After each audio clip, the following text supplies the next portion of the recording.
किसी भी इंसानी मुआशरे की बात करें तो कहीं भी इंसानी हुकूक की खिलाफ वर्जी करने की इजाजत नहीं दी जाती। और खासकर जिस सल्तनत यानी कि जिस रियासत पाकिस्तान में हम रहते हैं, ये इस्लाम की बुनियाद पर आज़ाद हुआ और इस मजहब में, हमारे दीन में पानी बहाने की इजाजत नहीं है तो खून तो बहुत दूर की बात है। इस वक्त मैं सरगोदा के उस नवाही गांव में मौजूद हूँ जहाँ पीर अब्दुल वहीद गुज्जर उर्फ नंगा पीर ने दिन दिहाड़े 20 अफराद को जान से मार दिया।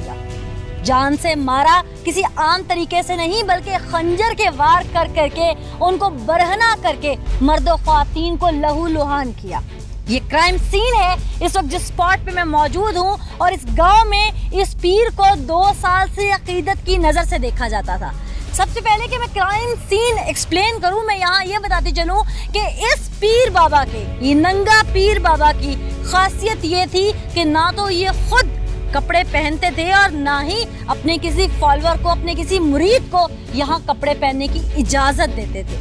ये क्राइम सीन है, यहाँ पर मुरीदैन आके बैठा करते थे और यहाँ पर उनके कपड़े उतार दिए जाते थे। उसके बाद यहाँ से उन्हें डंडों से मार मार के अंदर हवेली तक ले जाया जाता था और मुरीदैन को ये कहा जाता था कि उनके अंदर से गंदा खून निकाल के उन्हें जन्नत का टिकट दिया जा रहा है, यानी कि सीधे यहाँ से वो जन्नत में जाएंगे। और जहालत तो देखिए साहब, लोगों के मजमे में एक एक करके मारा पीटा जाता रहा। 2 साल से ये तमाशा यहाँ जारी था, लेकिन ना तो कानून के रखवाले यहाँ पर आके पूछने की अहलियत रखते थे और ना ही गांव में और किसी को कानो कान खबर होती थी।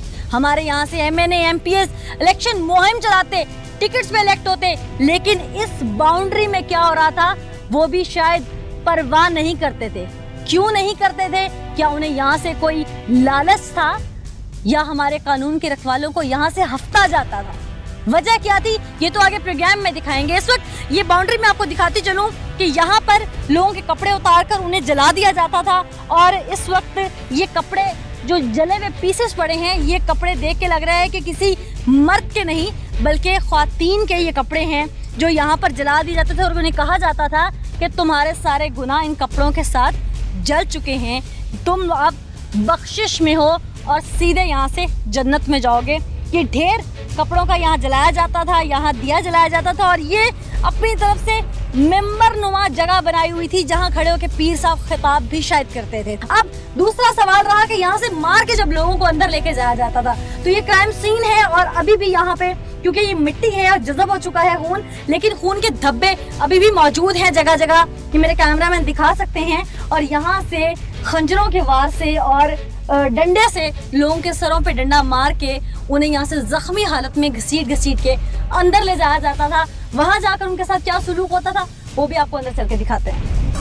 इससे पहले कि मैं आपको वो मक्तलगाह दिखाऊं, वो इंसानों का ज़िबा खाना दिखाऊं, ये काफ़ी बड़ी जगह है जहाँ पर मुख्तलिफ कमरे बनाए गए हैं और हर कमरे का कोई ना कोई मकसद ज़रूर है। सबसे पहले तो ये एक आस्ताना नुमा कमरा बनाया गया है, कच्चा कमरा है गारे का, और इसका क्या मकसद है मैं आपको एक्सप्लेन कर दूँ। साथ साथ बताती चलूँ कि आसपास दूर दूर तक सिर्फ हरियाली ही हरियाली है। यहाँ शायद किसी का घर नहीं है, कोई आबादी नहीं है करीब, कोई किसी की चीखों पुकार सुनने वाला नहीं है। यहाँ किस तरह से लोगों को ज़ख्मी किया जाता था और उन्हें दीन के नाम पर कैसे वरगला के जिंदान में फेंका जाता था, कोई उनकी आवाज़ सुनने वाला नहीं था। इस कमरे का मकसद मैं आपको दिखाती हूँ कि इस कमरे का मकसद एक्चुअली है क्या। ये कमरा दम दरूद, नाम निहाद दम दरूद जो बाबा जी यहाँ पे करते थे उसके लिए इस्तेमाल किया जाता था और यहाँ पर ये कॉपीज़ वगैरह भी रखी जाती थी जिनमें शायद तावीज़ या जो भी उनका कुछ चिला था वो काट कर देते थे। अब आगे आगे चलते हैं और दिखाते हैं कि इस कमरे में और ऐसी कौन कौन सी चीज़ यहाँ मौजूद थी और यहाँ पर क्या किया जाता था, क्योंकि ये भी कहा जाता है कि बाबा जी यहाँ पर लोगों को दम दरूद के साथ साथ शायद अद्वियात भी देते थे और यकीनन ये अद्वियात भी यहाँ मौजूद हैं और ये कोई मेडिसिन गोलियाँ हैं जो कि यहाँ मौजूद हैं, टैबलेट्स, और इसके ऊपर जो है जो चीज़ मेंशन है और उससे ये साफ जाहिर हो रहा है कि अद्वियात जो हैं वो नशे के लिए इस्तेमाल की जाती थी, जो कि इस वक्त मेरे कैमरामैन भी आपको दिखा देते हैं। ये नशा यहाँ पर आए हुए मुरीदों को जो है वो दिया जाता था और उसके बाद उनके साथ क्या सलूक होता था शायद वो अपनी सेंस में नहीं रहते थे और उनको ज़ख्मी कर दिया जाता था। और नाज़रीन, चूँकि ये सिलसिला 2 साल से यहाँ पे जारी था, ज़ख्मी किया जाता था लोगों को, और जो मामूली ज़ख्मी होते थे उन्हें बाद में ये टेंचर आयोडीन भी लगाया जाता था ताकि उनके ज़ख्म जो हैं भर जाएँ, और लोग इसको शफा समझते थे। उनकी नाख्वानदगी कह लें, तालीम की कमी, जहालत कह लें, कि लोग इसको दीन, हमारा मज़हब, हमारा इस्लाम समझते थे, जो कि इस्लाम हरगिज़ जानवर को मारने की इजाज़त नहीं देता। तो यहाँ इंसानों को किस तरह से मारा जाता था, उनको कत्ल किया जाता था। मज़ीद भी आपको दिखाएंगे कि वो जगह कौन सी है जहाँ पर इंसान अपनी ज़िंदगी की बाजी हार जाता था। ये अद्वियात देने का शायद मकसद ये था कि कोई भी अपने होश में होगा तो शायद वो इतनी मार नहीं खाएगा, और वो अपने प्यारे अगर उनके सामने दम तोड़ रहे होंगे तो वो बर्दाश्त नहीं करेगा। लेकिन इस तरह के नशावर अद्वियात दे के उनको दीन के नाम पर वरगलाया जाता था, और बाद में उनके प्यारों को उनके सामने ही मार दिया जाता था, और कहा जाता था कि वो जन्नत में जा चुके, अब बाकी पीछे जो हैं अब उनकी बारी है। और क्या क्या है यहाँ पे वो भी आपको आगे चल के दिखाते हैं। नाज़रीन, एक ये भी जगह बनी हुई है, 4 दीवारी की हुई है, उसको सेहन है, पीछे कमरे हैं।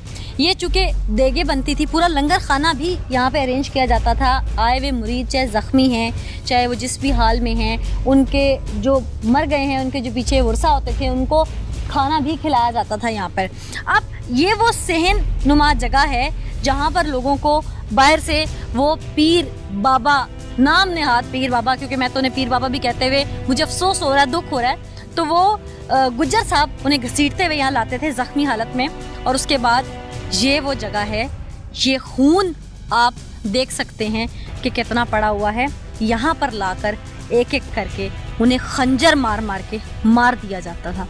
उसमें ख्वातीन भी शामिल थीं, उसमें बुज़ुर्ग भी, 20 से लेके 50 एज ग्रुप के लोग यहाँ निशाना बनते थे। और ये खून के निशान बता रहे हैं, उसकी वहशत शायद उसके अंदर से ख़त्म नहीं हो रही थी। वो इंसान नहीं है, कोई खूनखार दरिंदा मैं उसे कहूँगी, वो जानवर है कि इंसान का ज़मीर भी किसी जानवर के बच्चे को मारने के बाद भी शायद कांप जाता है, लेकिन वो तो इंसानों को यहाँ पे मार रहा था। और उसके बाद ये वो बिस्तर पड़े हुए हैं, ये वो रज़ाइयाँ और ये वो गद्दे हैं जो कि मारने के बाद उनके ऊपर दे देता था, और उसके बाद एक और को बाहर से पकड़ के लाता था, और इस तरह करते करते अपने मुरीदैन को यहाँ पर वो मौत के घाट उतारता गया। क्यों? किसी को पता नहीं चला। क्या ये गांव पाकिस्तान की हुदूद से बाहर था?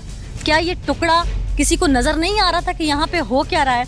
इस वक्त चूँकि पुलिस ने सारा ये एरिया कॉर्डन ऑफ कर लिया है, क्योंकि हाईलाइट मीडिया पे इतना हो चुका है, तो यहाँ कुछ पुलिस एहलकार भी हैं, उनसे कोशिश करते हैं बात करने की। क्या नाम है आपका? अब्दुल जब्बार। अब्दुल जब्बार साहब। जब्बार साहब, यहाँ पर इतना कुछ होता रहा, यहाँ पर उर्फ नंगा पीर साहब जो नहीं, इधर पहले ऐसा कुछ नहीं हुआ। नहीं, 2 साल से नहीं है। इधर जो बाबा हैं ना, इनके आने से जो हुआ है, ये भी इतनी देर से नहीं आए। फिर भी ये भी पहले उर्स आया है, उर्स बंद करा दिया गया है, लेकिन ये तो अब पता चला है कि इधर ये हो रहा है, लेकिन इतना ज्यादा अरसा से नहीं, कुछ दिनों से हो रहा है ये। क्या 2 साल से नहीं हो रहा है? नहीं, 2 साल से तो नहीं हो रहा, लेकिन कुछ अरसा से हो रहा है। लेकिन ऐसा काम नहीं हो रहा था कि खबर अंदर वो भी तो यहाँ पे यही कुछ करते थे। नहीं, वो तो नहीं करते थे, ना ही किसी को पता था उनका। ये तो लोग अब मोहल्ले के बता रहे हैं ना, आसपास के जिनके चले गए हैं, ज़ाहिर वो तो बताएंगे। हम भी लोगों से सुन के पूछ के आए हैं यहाँ पे। ये तो सब अकीदतमंद लोग थे ना। अकीदतमंद तो थे, लेकिन किसी भी दरगाह पे अकीदत के नाम पे इतना जुल्म हो जाए। नहीं, जुल्म का तो अब पता चला ना। ये लोग भी तो लोग मर गए ना, तो फिर तो पता चलना ही था। हाँ, लोग मर गए, वो अकीदत में सारे मर गए। पहले इस्लाम के नाम पर यहाँ पे जो कुछ होता रहा, क्या कानून के रखवालों को? नहीं, ऐसा पहले कुछ नहीं होता रहा है, ऐसा पहले कभी नहीं हुआ था। ये तो अब हुआ है ना। अच्छा, आप लोगों को जब इत्तला दी गई तो यहाँ पे क्या सिचुएशन देखी उस वक्त आके फौरी तौर पर? जब हम इधर आए हैं तो पता चला है कि इधर कुछ बॉडी पड़ी है। तो हम इधर आए हैं तो इधर कुछ लाशें पड़ी थी 3-4, फिर अंदर गए 3-4 अंदर पड़ी थी। अच्छा। हाँ, तो अंदर कौन लेके जाता था? वही पीर, वही मरीज थे सब। अच्छा, ख्वातीन भी थी?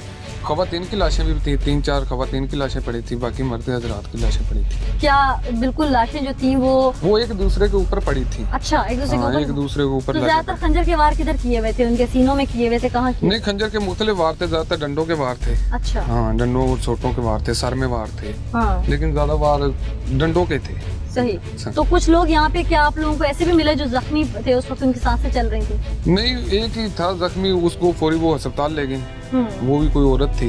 तो लगभग कितनी डेड बॉडीज आपको फौरी वहाँ से मिल गई? तकरीबन 18-19। 18-19। और किसी की डेथ हॉस्पिटल में जाके भी हुई? नहीं, हॉस्पिटल में तो नहीं हुई किसी की डेथ, बस यहाँ पे जितनी डेथ इधर ही हुई थी। ठीक। नाज़रीन, ये चूँकि पुलिस मौके पे पहुंची थी और यहाँ पर जितनी डेड बॉडीज उस वक्त मिली वो पुलिस ने फौरी तौर पर जो है पोस्टमार्टम के लिए भी भेज दी। यकीनन कानूनी कार्रवाई को आगे बढ़ाया गया। अब चूँकि उस कमरे का भी हम रुख करेंगे कि जहाँ पर इनके कपड़े उतारे जाते थे, ख्वातीन को बरहना किया जाता था, उनकी इज्जतों को तार तार किया जाता था, वहाँ चल के देखते हैं कि वहाँ पे और क्या है। वो कमरा है जहाँ पर लोगों के कपड़े उतरवाए जाते थे और ये देखिए ये कपड़े जो यहाँ पर मौजूद हैं और लोग अकीदे की बुनियाद पर यहाँ पर अपने कपड़े उतारते थे और यहाँ से बरहना होके बिना लिबास के मर्द और ख्वातीन एक साथ यहाँ से वहाँ मजमे में जाते थे, यानी कि किसी के तन पे भी कोई कपड़ा मौजूद नहीं होता था। यहाँ से कितने कपड़े मैं दिखाऊं, मेरा ख्याल है बहुत ज़्यादा मौजूद हैं और ये शायद बोरियों में भी मौजूद होंगे। अब यहाँ से उन लोगों की जानिब चलेंगे जो बाल बाल बच गए, जो मुरीद थे, जो मुरीद नहीं रहे, उनकी फैमिलीज ज़ख्मियों से भी कोशिश करेंगे बात करें ताकि हक़ाइक़ आज टीम पुकार अपने नाज़रीन को दिखाए हमेशा की तरह।